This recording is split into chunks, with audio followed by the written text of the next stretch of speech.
Welcome to silver spoon heroes kitchen. આજે મિત્રો હું તમારા માટે ફરાળી થાળીની રેસીપી લાવી છું। તેમાં છે પૂરી, સૂકી ભાજી, શીરો અને સાથે મેં છાશ આપેલી છે। મિત્રો, વ્રત હોય કે ફરાળ હોય ત્યારે આપણે ફરસાણ તો ખાતા રહેતા જોઈએ છીએ, તો જમવામાં મેં ફરસાણ એડ નથી કરેલું, તો એકદમ ફટાફટ 20 કે 30 મિનિટની અંદર બની જતી આપણી આ થાળી છે। તો આખી રેસીપી જોઈને તમે ઘરે જરૂરથી આ ફરાળી થાળી સ્પેશિયલ મોડા વ્રત, અલુણા વ્રત, નવરાત્રિ વ્રતમાં ટ્રાય કરી શકો છો। તો ચાલો મિત્રો, મોડું કર્યા વગર જોઈ લઈએ વ્રત માટેની, તે પણ મોડું જમવા માટેની થાળી। સૌપ્રથમ આપણે 500 ગ્રામ બટેકા લઈશું, અથવા તો મેં અહીં આવી રીતે 6 નંગ બટેકા લીધેલા છે, મીડિયમ અને મોટા। હવે આપણે આવી રીતે બટેકાને 2 કટકા કરી લઈશું।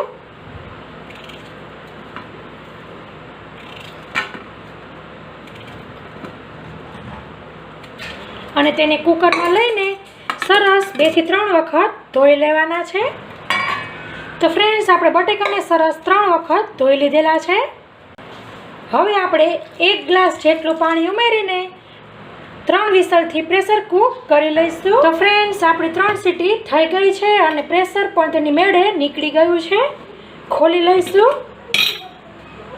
અને ચેક કરી લેવું, સરસ બધા બટેકા બફાઈ ગયા છે। હવે આપણે બટેકાને નીતારીને તેની છાલ કાઢી લઈશું। તો ફ્રેન્ડ્સ, આપણે બટેકાની છાલ કાઢી લીધેલી છે। હવે આપણે કટ કરી લઈશું। તમને નાના મોટા જેવા કટકા પસંદ હોય તેવી રીતે તમે કરી શકો છો, પણ મોટે ભાગે સૂકી ભાજીમાં અથવા તો બાફેલા બટેકાના શાકમાં મોટા મોટા ટુકડા જ હોય છે। તો ફ્રેન્ડ્સ, આવી રીતે બધા બટેકાના મીડિયમ ટુકડા કરી લીધેલા છે। પછી આપણે કઢાઈ લઈ ગેસની ફ્લેમ ચાલુ કરીશું અને તેમાં ઉમેરીશું તેલ। તેલની માત્રા તમે વધઘટ કરી શકો છો, તમારા પરિવારમાં જેવું વધારે ઓછું ખવાતું હોય તે પ્રમાણે। ફ્રેન્ડ્સ, આપણું તેલ ગરમ થાય ત્યાં સુધીમાં આવી રીતે 1/3 કપ જેટલા સિંગદાણાને બીજી કઢાઈમાં લઈને શેકી લેશું। તો ફ્રેન્ડ્સ, આપણું તેલ સરસ ગરમ થઈ ગયું છે, ગેસની ફ્લેમ ધીમી કરી લીધેલી છે। ઉમેરીશું અડધી ટેબલ સ્પૂન જીરું,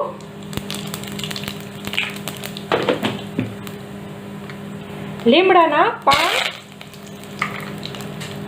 અને પછી આવી રીતે સ્લીટ કરીને લીલું મરચું અને ટામેટાં ઉમેરીશું।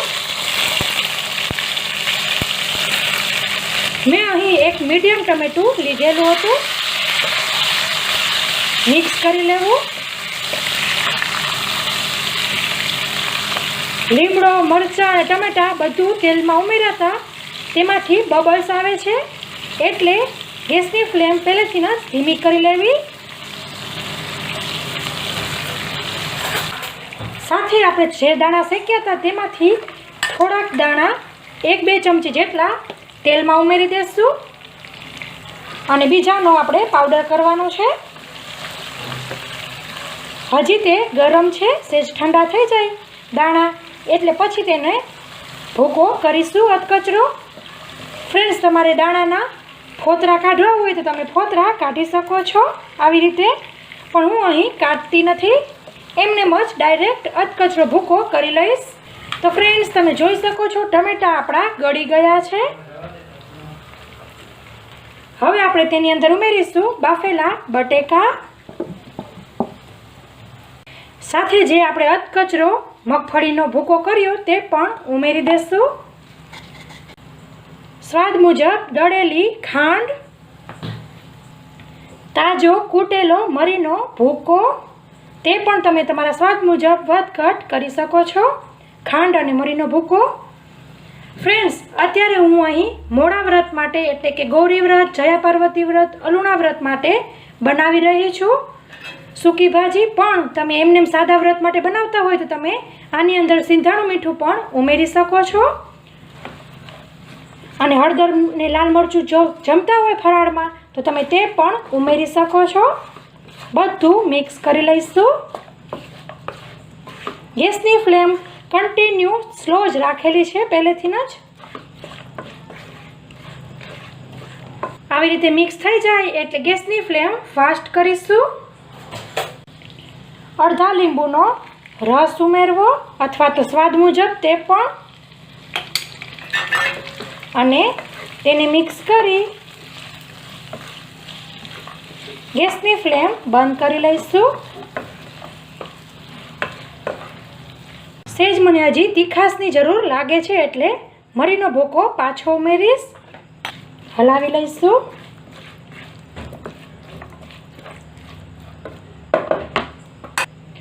અને પછી આવી રીતે કોથમીરના પાન ઉમેરી દેશું, સરસ ધોઈને લેવા. જો મિત્રો તમે ફરાળમાં કોથમીર પણ ન ખાતા હોય તો તેને નહીં ઉમેરવાના, સ્કીપ કરી દેવાના. તો હવે આપણે આ સૂકી ભાજીને સર્વ કરી લઈએ. તો ફ્રેન્ડ્સ, તૈયાર છે આપણી સૂકી ભાજી. તમે જોઈ શકો છો કેટલી ટેસ્ટી લાગી રહી છે અને સ્વાદમાં પણ એવી જ ચટપટી છે. જે લોકોને વ્રત ન હોય તે લોકો પણ ખાવા માંડે એવી આ સરસ ચટપટી સૂકી ભાજી છે, અને તે પણ મીઠું અથવા તો સિંધાણું મીઠું વગર. હવે આપણે રાજગરાના લોટનો શીરો બનાવીશું. મિત્રો, ઘણા લોકોનો રાજગરાનો શીરો ચીકણો થતો હોય છે, સ્પૂનમાં પણ ન આવે એવો રાજગરાનો લોટનો શીરો ઘણા લોકોનો થતો હોય છે. તો આ રેસીપી તમે ફોલો કરશો તો તમારા રાજગરાનો લોટનો શીરો સહેજ પણ ચીકણો નહીં બને અને મસ્ત ટેસ્ટી એવો બનશે. તમે જોઈ શકો છો. તો ચાલો મિત્રો, વ્રત કે ઉપવાસમાં મજા આવી જાય તેવો રાજગરાનો લોટનો શીરો જોઈ લઈએ, તે પણ પરફેક્ટ માપ સાથે. સૌપ્રથમ આપણે આવી રીતે એક કઢાઈ લેશું અને તેની અંદર 1/4 કપ ઘી લેવું. ગેસની ફ્લેમ મેં ચાલુ કરી દીધેલી છે.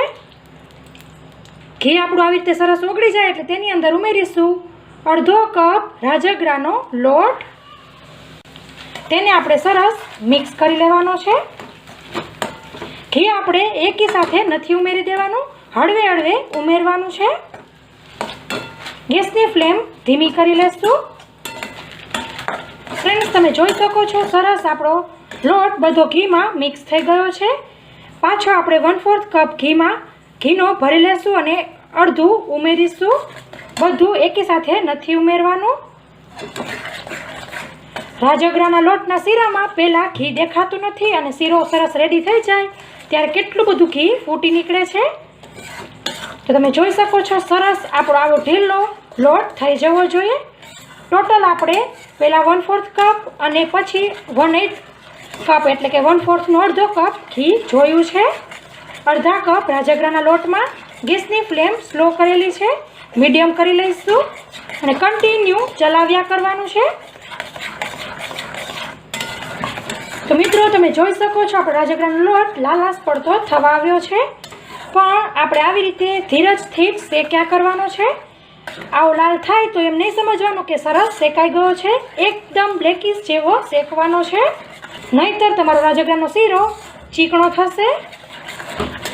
તો મિત્રો, તમે જોઈ શકો છો એકદમ સરસ કથ્થાઈ આપણો લોટ થઈ ગયો છે. ગેસની ફ્લેમ ધીમી કરી લેવી અને તેની અંદર ઉમેરીશું પાણી. પાણી ઉમેરતા સાવચેતી રાખવાની છે, એકદમ વરાળ ઉપર આવશે. અડધો કપ હતો તો 1 કપ પાણી ઉમેરવાનું છે. નોર્મલ જ પાણી છે ગોરાનું. હલાવી લઈશું.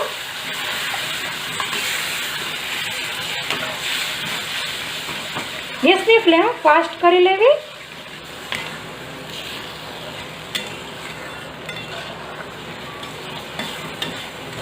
આવી રીતે કન્ટિન્યુ ફટાફટ હલાવવાનું છે અને સાઈડમાંથી પણ આવી રીતે સ્ક્રેપ કરતું રહેવાનું છે. આવી રીતે ઘટ થાય એટલે ગેસની ફ્લેમ ધીમી કરી લેવી અને તેની અંદર ઉમેરીશું ખાંડ.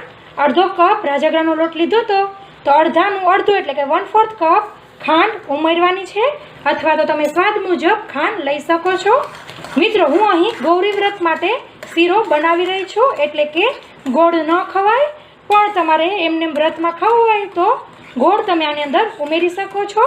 ગેસની ફ્લેમ પાછી ફાસ્ટ કરી લેશું અને સરસ બધું ઘી ફૂટી જાય ત્યાં સુધી હલાવ્યા કરવાનું છે. આવો એકદમ સરસ ડાર્ક શીરો થવો જોઈએ. જો પણ સહેજ બદામી કે પિંકીશ જેવો થશે તો તો તમારો શીરો ગેરંટીથી ચીકણો જશે. આવી રીતે તમે બનાવશો તો ક્યારેય પણ તમારો શીરો ચીકણો નહીં બને. અને તમે જોઈ શકો છો સરસ છૂટો થઈ ગયો છે. સરસ બધું ઘી છૂટું પડી ગયું છે.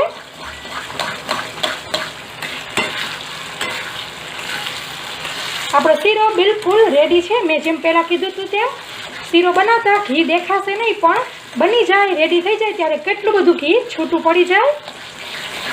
હવે આપણે ગેસની ફ્લેમ બંધ કરી લઈશું અને તેને સર્વિંગ બાઉલમાં લઈ લઈશું. તમારે આની અંદર ડ્રાય ફ્રૂટ્સ ઉમેરવા હોય તો તમે આની અંદર ડ્રાય ફ્રૂટ્સ ઉમેરી શકો છો. એલચી પાવડર પણ તમારે ઉમેરવો હોય તો ઉમેરી શકો છો. હું અહીં કશું પણ નથી ઉમેરતી. તો મિત્રો, આપણે રાજગરાના શીરાને સર્વિંગ પ્લેટમાં લઈ લીધેલો છે. હવે આપણે મસ્ત ફૂલીને દડા થાય તેવી ફરાળી પૂરી બનાવવાના છીએ.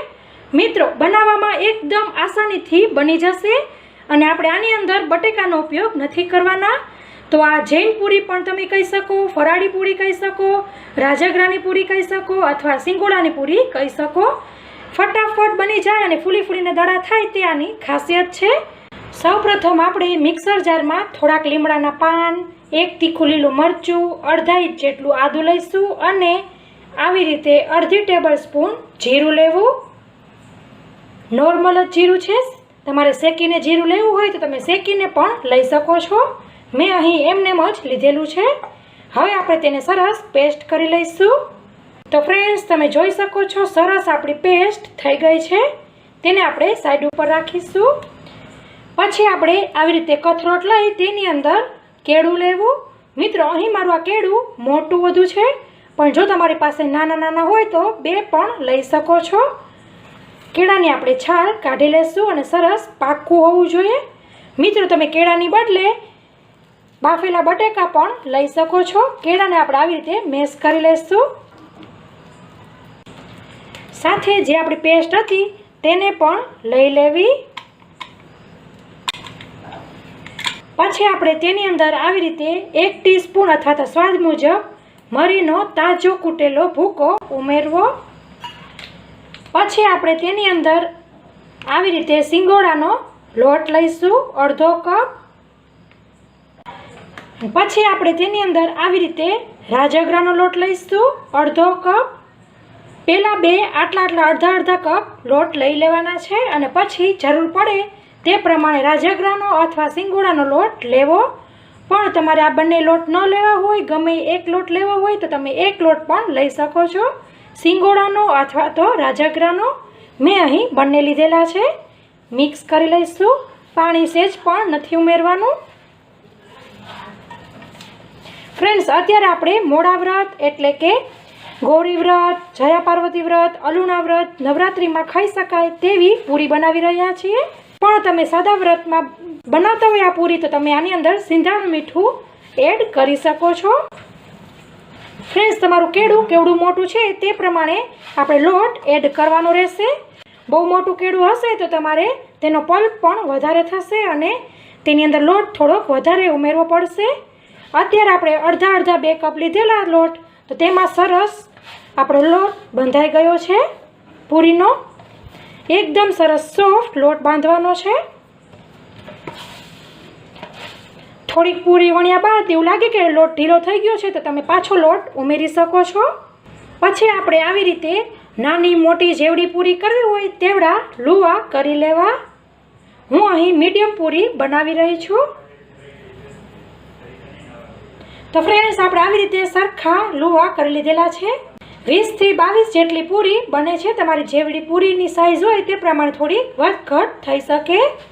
પછી આપણે આવી રીતે પ્લાસ્ટિક શીટ લેવાની છે. તેમાં આપણે તેલ લઈશું અને તેને સરસ તેલવાળી કરી લેવાની છે. હવે આપણે વણ્યા વગર સરસ ફટાફટ પૂરી કેમ બનાવી તે જોઈ લઈએ. આવી રીતે લુવું મૂકી તેની ઉપર પાછી તેજ કોથળીનું ફોલ્ડ કરી લેવાનું છે અને પછી તેના પર આવી રીતે પ્લેટને સરખા બધી બાજુથી વજનથી પ્રેસ કરવું. સરસ પૂરી બની જશે. તમે જોઈ શકો છો. એવું લાગે કે જાડી છે તો વધારે પ્રેસ કરવાનું. તો ફ્રેન્ડ્સ, તમે જોઈ શકો છો કેટલી જાડી છે તે હું તમને નજીકથી બતાવું. આને આપણે આવી રીતે બીજી પ્લાસ્ટિક શીટ પર રાખતા જશું અને આવી રીતે બધી પૂરીને દબાવીને રેડી કરી લઈએ. સહેજ પણ આમાં તકલીફ નથી પડતી, કેમ કે આપણામાં વણવું નથી પડતું અને સરસ આપણી પ્લાસ્ટિક શીટ તેલવાળી હશે તો તરત જ પૂરી ઉખડી જશે અને દબાઈ જશે. જેવું લૂવું હશે તે પ્રમાણે આપણી પૂરી બનશે. આ લૂવું મારું સહેજ નાનું હતું તો આપણે આમ બધી દબાવીને પૂરી બનાવી લેવાના છીએ. અને જો આવી રીતે ચીપકે તો ત્યાં પાછું તેલ લગાવી લેવું શીટ ઉપર. જો ઉખડવામાં તકલીફ પડે તો આવી રીતે પ્લાસ્ટિક શીટ બીજા હાથથી ઊંચી કરી આમ કરશો એટલે તરત જ ઉખડી જશે. તો ફ્રેન્ડ્સ, આપણે થોડીક પૂરી આવી રીતે દબાવી લીધેલી છે અને થોડાક લુવા હજી બાકી છે. તો હવે આપણે તેલ સરસ ગરમ થઈ ગયું છે તો આટલી પૂરીને પહેલાં તળી લઈશું. તો ફ્રેન્ડ્સ, આપણું તેલ સરસ ગરમ થઈ ગયું છે કે નહીં તે જોવા માટે આપણે આવી રીતે નાનું લુવું એડ કરીશું. તરત જ ઉપર આવી જાય છે તેનો મતલબ એમ છે કે આપણું તેલ સરસ પરફેક્ટ ગરમ છે. અને હવે આપણે તેની અંદર પૂરી ઉમેરીશું.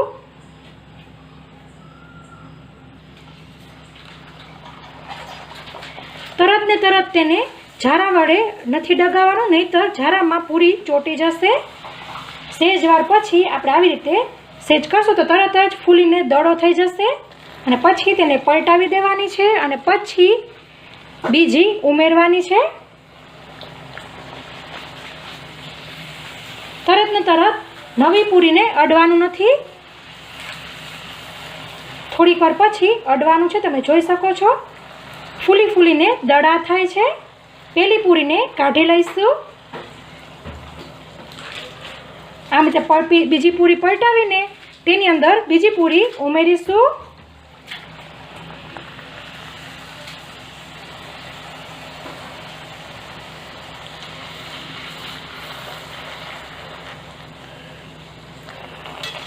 જેવી આપણે બીજી પૂરી પલટાવી એવી આપણી પહેલી પૂરી બનીને રેડી હશે. તેને લઈ લેવી.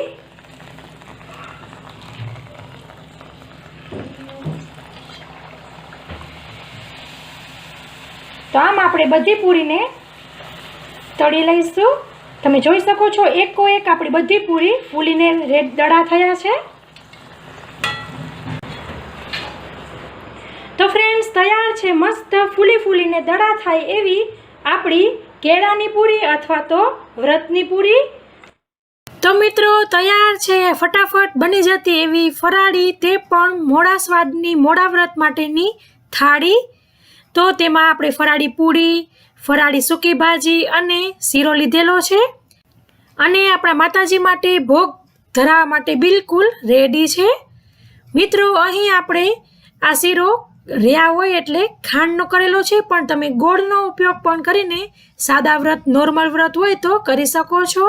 સાથે પૂરી અને સૂકી ભાજીમાં આપણે મીઠું કે સિંધાણું મીઠું નથી ઉમેરેલું, પણ તમે રેગ્યુલર વ્રત કરતા હોય તો બંનેમાં મીઠું ઉમેરીને સિંધાણું મીઠું ઉમેરીને ટ્રાય કરી શકો છો. બહુ ટેસ્ટી લાગે છે. તો ફ્રેન્ડ્સ, આશા રાખું છું કે તમને મારી આ એકદમ ફટાફટ બની જતી સિમ્પલ સોબર એવી ફરાળી પ્લેટ જરૂરથી પસંદ આવી હશે.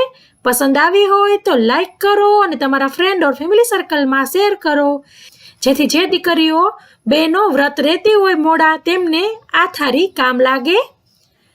અને હા ફ્રેન્ડ્સ, આવી મારી બીજી મોડી એટલે કે મીઠા વગરની રેસીપી તમારે જોવી હોય તો પ્લેલિસ્ટની અંદર મોડા વ્રત સ્પેશિયલ વાનગીઓ મેં મૂકેલી છે, તમે તેમાં ક્લિક કરીને જોઈ શકો છો. તો આ રેસીપીમાં આટલું જ. હવે નવી રેસીપી સાથે મળીશું. ત્યાં સુધી બાય, આવજો, જય શ્રી કૃષ્ણ.